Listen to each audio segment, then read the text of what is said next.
नमस्कार दोस्तों, मैं डॉक्टर शरद रावत कान, नाक, गला व मुंह और गले के कैंसर का विशेषज्ञ हूँ। मैं सुगनी देवी अस्पताल में कार्यरत हूँ। आज मैं एक बहुत ही ज़रूरी मुद्दे पे चर्चा करने आया हूँ आप लोगों से। वो है मुंह और गले के कैंसर के बारे में। मुंह और गले का कैंसर आज हमारे सामने व्यापक रूप से फैल रहा है। हर किसी के घर में किसी न किसी को ऐसी समस्या उभरती हुई दिखाई दे रही है और इन सब का एक ही मूल कारण है तंबाकू। तंबाकू जो कि आज की तारीख में 100 रूप में उपलब्ध है मार्केट में। आज हम उसे पान, सुपारी, गुटखा, बीड़ी, सिगरेट, जर्दा, खैनी, पुड़िया, अंतहीन रूप है इसके और हर रूप एक से ज्यादा खतरनाक है। इसमें हमें सबसे जरूरी ये ध्यान रखना है कि सबसे पहले इस तंबाकू रूपी समस्या को जड़ से मिटाना है। हमारे आसपास किसी को हम खाते देखें, सबसे पहले उसे मना करना है। तंबाकू के जो नुकसान हैं उनकी कोई लिमिट नहीं है। तंबाकू मुंह के छोटे से छाले से लेके और मुंह और गले के बड़े कैंसर तक इतने बड़े बड़े इसके नुकसान रहते हैं। आज आप कहीं भी जाएंगे, छोटी छोटी दुकान पे छोटे छोटे बच्चे को सिगरेट, बीड़ी, गुटखा, जर्दा, खैनी खरीदते हुए आप पाएंगे और इनको रोकने वाला कोई नहीं है। यहाँ तक कि दुकान वाले के पास भी अगर कोई बच्चा जा रहा है और उससे मांग रहा है कि मुझे मीठी सुपारी दे दो, दुकान वाला भी उसे देता है कि अरे बेटा ये वाला ब्रांड ले, ये और अच्छा है। पर इन्हीं चीजों को हमें रोकना है, जागरूकता फैलानी है। ये जागरूकता हमें खुद में और हमारे घर वालों में सब में ही डालनी है। तंबाकू से होने वाले नुकसानों की कोई सीमा नहीं है जैसा मैंने बताया, और उन नुकसानों की वजह से होने वाली हानि की कोई सीमा नहीं है, ये भी मैंने बताया। तंबाकू का सिर्फ शारीरिक नुकसान ही नहीं है, मानसिक, पारिवारिक, पैसे से हर रूप से नुकसान है उसका।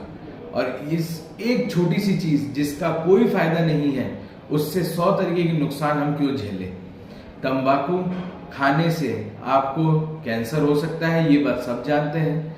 उस कैंसर के इलाज से आपका घर खाली हो सकता है, आपके घर वालों को अपने नॉर्मल काम करने में दिक्कत आ सकती है, उन्हें आपको तड़पता हुआ देखना पड़ेगा, आपको उन्हें तड़पता हुआ देखना पड़ सकता है, घर में अंतहीन समस्या आ सकती हैं। किस लिए? क्योंकि आपको सिर्फ शौक था कि आप एक पुड़िया गुटखा खा लें। क्यों? सबसे जरूरी चीज जो हमें इसमें करनी है वो ये करनी है कि हमें हर किसी में हर जगह जागरूकता फैलानी चाहिए। आपको पैकेट पे दिया गया है फोटो कि ये हो सकता है, पर आप सोचते नहीं जी मेरे साथ वाले हैं, उन्हें तो 20 साल हो गए तंबाकू खाते हुए, उन्हें तो कुछ नहीं हुआ। तो साहब आपको भी तो 20 साल हो गए चीनी खाते हुए, आपको डायबिटीज नहीं हुई, बट किसी को हो रखी है ना। तो अगर जिस रास्ते जाना ही नहीं है, अगर आपको कैंसर रूपी मंजिल पे पहुंचना ही नहीं है, तो उस रास्ते पे निकलना ही क्यों है। आप चुनिए स्वास्थ्य का रास्ता और उसी रास्ते पे निकलिए। तंबाकू अगर आप खाते हैं, उसका सबसे अच्छा इलाज है सबसे पहले तो उसे छोड़िए। कोई भी दवा, गोली, ये सब तब काम करेंगे आपके छुड़वाने में जब तक आपकी इच्छा हो तब। अगर आपकी ही इच्छा नहीं है तो कोई डॉक्टर, कोई घर वाला आपका इसमें साथ नहीं दे सकता। तंबाकू छोड़ने के लिए खुद जिसको इस चीज का व्यसन है उसको इच्छा शक्ति अपनी मजबूत करनी होगी। उसके घर वालों का दायित्व बनता है कि वो उसका पूरा सपोर्ट करे। वो उसको ये ना बोल दे कि अरे यार तू तो ठीक है, क्या बात है, कोई बात नहीं, तू मीठी सुपारी पे आ जा, चल अच्छा, चल बीड़ी पीता है तो सिगरेट पे आ जा, अच्छा तू अगर हार्ड सिगरेट पीता है तो लाइट सिगरेट पे आ जा। इस तरीके से सहयोग नहीं होता। सहयोग पूरे रूप से होता है और पूरा मानसिक रूप से सहयोग होता है, और ये हमें करना है। तीसरा, आप डॉक्टर की सहायता लीजिए। इसमें आपके आसपास खूब डॉक्टर हैं जो इसमें आपकी सहायता करने के लिए हमेशा तत्पर हैं। आप उनसे जाइए, उनसे राय लीजिए। अगर कोई दवा गोली है तो वो देंगे इसकी मदद में, और इसको छोड़िए। तंबाकू से होने वाले नुकसान में सबसे बड़ा नुकसान जो है, जो हम सब जानते हैं, वो है मुंह और गले का कैंसर। मुंह और गले का कैंसर हमेशा ऐसा नहीं है कि छोटा सा ऑपरेशन किया ठीक हो गया। वो सब में अलग अलग रूप में आता है और अलग अलग तरीके से नुकसान पहुंचाता है। तो इसीलिए हमारे लिए जरूरी है कि हमें अगर छोटा सा भी छाला दिखे मुंह में और आप पान, सुपारी, गुटखा, तंबाकू, बीड़ी, सिगरेट, जर्दा, खैनी, पुड़िया इत्यादि में से किसी भी चीज का सेवन करते हैं, तो आपको फौरन अपने नजदीकी डॉक्टर को दिखाना है। वो डॉक्टर ये डिसाइड करेगा देख के कि ये छाला अभी चिंताजनक हुआ है या अभी ये मामूली कोई छाला है।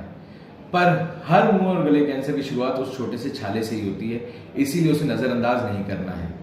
इसके बाद में डॉक्टर आपका अप्रोप्रिएटली प्रॉपरली इलाज करेगा, आपको वो इलाज शुरू करवाना है।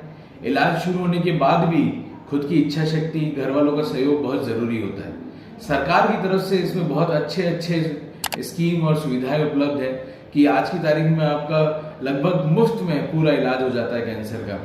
पर वो इलाज तभी मिलेगा अगर हम इतने जागरूक होंगे कि हमें अगर कुछ भी हुआ और हम डॉक्टर के पास जाएं। घर बैठे कुछ नहीं मिलता। आज मैं सिर्फ इतना सा कहना चाहूंगा कि समस्या बहुत छोटी लगती है, चीज ये बहुत आसानी से मिलती है, पर इसका इलाज आसानी से नहीं मिलता। धन्यवाद।